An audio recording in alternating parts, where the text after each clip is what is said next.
सम्पूर्ण खेल प्रदर्शक टिमहरू आज त्रिभुवन विश्वविद्यालय उपकुलपति राष्ट्रिय खेल प्रतियोगिता ललितपुरको दाउरा खेलमा हुँदैछ, जसमा पाटन क्याम्पस र आरआरसी क्याम्पस मध्येको सेतो जर्सी लगाउने आरआरसी क्याम्पस, पिङ्क कलरको जर्सी लगाउने पाटन क्याम्पसको खेलाडी हुनुहुन्छ। पाटनको 15 स्कोर भइसकेको छ भन्दाखेरि आरआरसीको 11 पुगेको छ। 15-11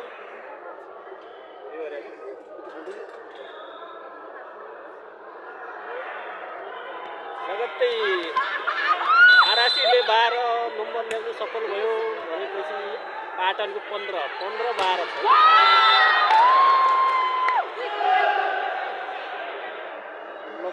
आरआरसी क्याम्पसले 1 नम्बर थप्न सफल भएको छ। हाम्रो खातामा 1 नम्बर प्राप्त गर्यो। 13-15 आरआरसी सेतो जर्सी लगाउनेहरूको 13 भएको छ भन्दाखेरि पाटन क्याम्पसको 13-15 यसको 13-15 भएको छ। पाटन क्याम्पस कलरको जर्सी लगाउने खेलाडी मित्रहरूले 1 नम्बर थप्न सफल गर्नुभयो र उहाँहरूको भएको छ 16। आरआरसी क्याम्पसको 12 16-12 यसको 16-12 खेल एकदमै कडा प्रतिस्पर्धात्मक भएको छ, घम्सी भइरहेको छ।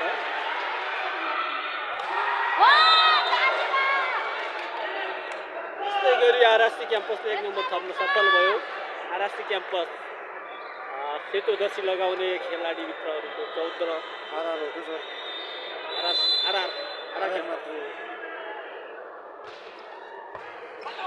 सेतो जर्सी लगाउने आरआर क्याम्पसको 14 र पिङ्क कलरको जर्सी लगाउने पाटन क्याम्पसको 16। लगत्तै आरआर क्याम्पसले 1 नम्बर थप्न सफल भयो। 1 नम्बर आफ्नो खातामा प्राप्त गर्यो। 15-16 सेतो जर्सी लगाउने आरआर क्याम्पसको 16-15 र पाटन क्याम्पसको 16।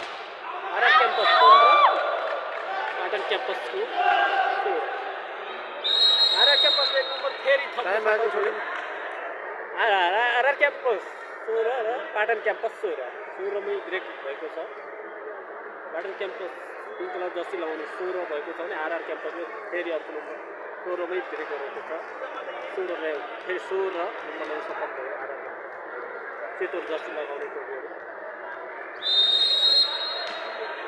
लगत्तै सुरु भएको छ, सुरु भइसक्यो।